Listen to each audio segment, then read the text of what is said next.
मोनदों खारन आन्दलन समायावबो आं बे धेमाजि डिस्ट्रिक्टआव आं सब समाय दायित्व मोनोमोन आरो बेयाव फैनानैनो आङो महिलाफोरखौ अर्गानाइज खालामदों लोगोसे हौवाफोरखौबो माने लानानै आङो आन्दलनाव बोरै आवगायनांगौ बेखौ लानानै आंबो माने मदद होफादों आरो दिनैनि सानाव बर' आइजोफोरा बा आइजो माहारिया माबायदि स्ट्रं जाबोनांसिगौ बेनि सायाव मा बुंगोन? गावनि समाजनि जिखुनु बेक्ति खालि आइजोल' नङा जिखुनु बेक्तिया माबा मोनसे खैफोदाव गोग्लैदोंबा बेखौ माने माबा समाधान खालामनो थाखाय जों बिमा माहारिया माने गोख्रों भाबै खामानि मावनाया दरखार दं दा जोंनि प्रयोजन दं मातृ संगठननि प्रयोजन दं बे जेनेबा पुरुष संगठना माखासे खेत्रआव असुबिदा जानो हागौ बे समाव मातृ संगठननि खुंसुरुयो बे हिसाबैनो आङो जोंनि आब'फोर बर' उइमेनफोरखौ बिसोरखौ सामाजिक भाबै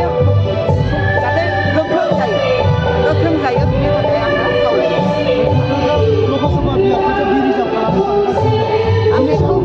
बेखौथ' रावबो मानिया खारन गोदो जों जेला सांग्रां नङामोन अब्ला बायह्रानि मानसिया थांनायनि थायोमोन बेवहायनो जोंहा खथि जागोन बेखौ बुजियाखै नंगौ दिनै खिन्थु जों बुजिबाय बेखायनो जों जेनो बुजियामोन सिगाङाव मोनथियामोन जोंनि गेजेराव सांग्रां सुबुंनि अभाब दङमोन दिनै गोबां संगठन दं बे संगठनफ्रा दिनै माने मोननांदों जे जों माबा मोनसे माने सरकारखौ जोङो माने फोरमायनांगोन जे बेखौ दिनै जाथाय खालामा बेनि थाखाय जोङो सरकारजों रायज्लायनाया प्रयजन होननानै दिनै बयबो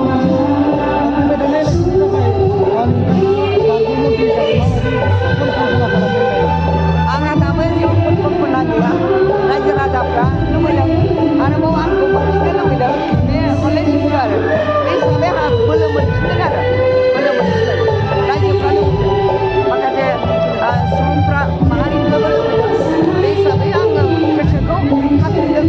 आरो एमएलए नङाबाबो पलिटिक्सआव आं सबसमाय जड़ित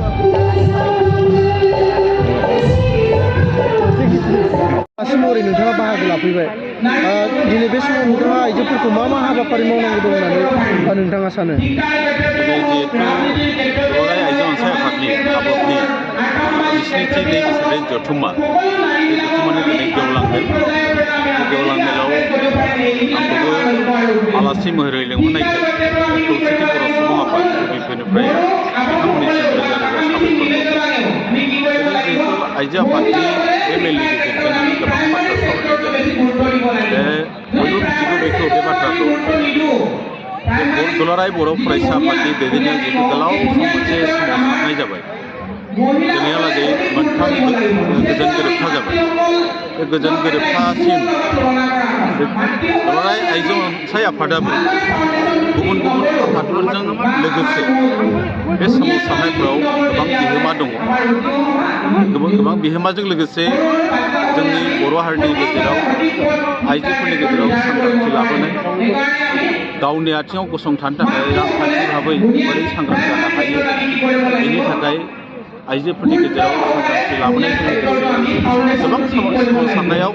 बिथांमोनाबो गोबां सास्ति जाबोदों गोबाङा जिनाहारि खालामजादों गोबाङा मुखुब जादों बेनि थाखाय आं बिथांमोननि बे मुंख्लंफोरनिसिमबो आंनि गोसो गोरबोनिफ्राय सिबिनाय आरो सिबिनायखौ जिहेतु जोङो बर'फ्रा जाहैबाय आं बुंगोन दिनै जों जाहैबाय जाथि हिसाबै थांना थानो नागिरनाय मोनसे हारि जोङो मानसि हिसाबै थांना थानो नागिरो मानसि हिसाबै थांनानै थायोबा मोनथाम जिनिसखौल' गोसो होनांगौ जिहेतु कापड़ा आरो मक्का खिन्थु जों जाथि हिसाबै थांनानै थायोबा जोंनि राव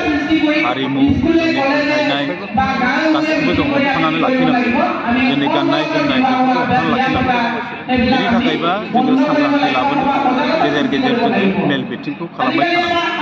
आरो जों बर' हारिया जेसेबांखि खौसे जादों बड'फा उपेन्द्रनाथ ब्रह्मनि समनिफ्रायनो जोङो मेल मिटिंनि जोहै रायजोफोरखौ सांग्रांथि लाबोनानै दिनै बे लेभेलसिम मोनफैदों दिनै बर'फोरनि गेजेराव थामथि बर' गोजोन गोरोबथानि गेजेरजों मोननै बर'फ्रा काउन्सिल मोननो हाबाय बे काउन्सिलनि मोननायनि ओंथियानो जाहैबाय काउन्सिलनि ओंथियानो जाहैबाय बे जोंनि ट्राइबेलफोरनि रांखान्थि भाबै दावगानो सोलोंथाइ भाबै दावगानो बा जोंनि राव हारिमु आरो जोंनि दावगानो जोंनि सिनायथिखौ रैखाथि होनो आरो जोंनि ओनसोलफ्राव जेब्ला सोलोंथाइ भाबै दावगानो बा जोंनि राव हारिमु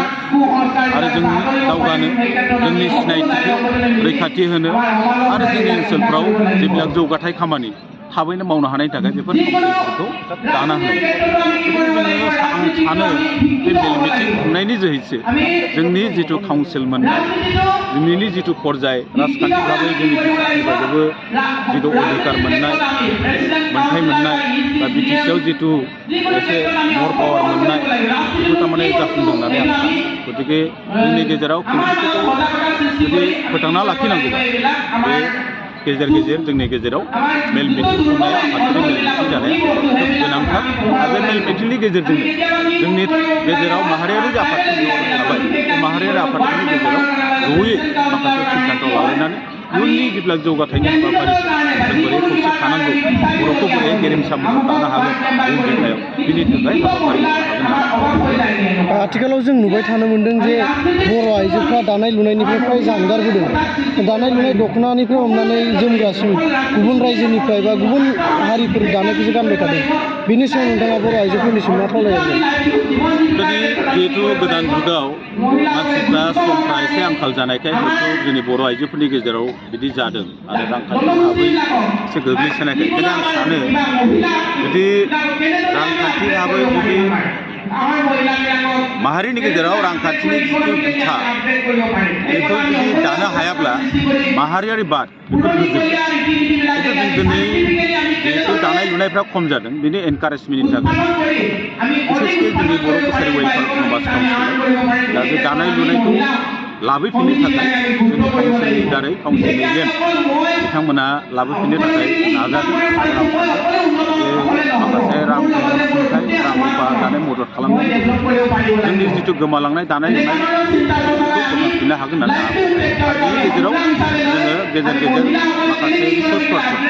लाबोनानै जोंनि आइजोफोरनि गेजेराव सांग्रांथि लाबोनानै दानाय लुनायनि गेजेरजोंबो जे गावनि जिउ खांनाय थाखा फैसा खामायनो हायो गाव सोलिनो हायो बेनि गेजेरजोंबो गाव गसंथानो हायो बेखौ माखासे फोरमान हानांगोन अब्लासो जोंनि दानाय लुनाय माबाफ्रा फिन फैफिनगोन होननानै आं सानो आरो बेखौ लाबोफिननाया खोब गोनांथार।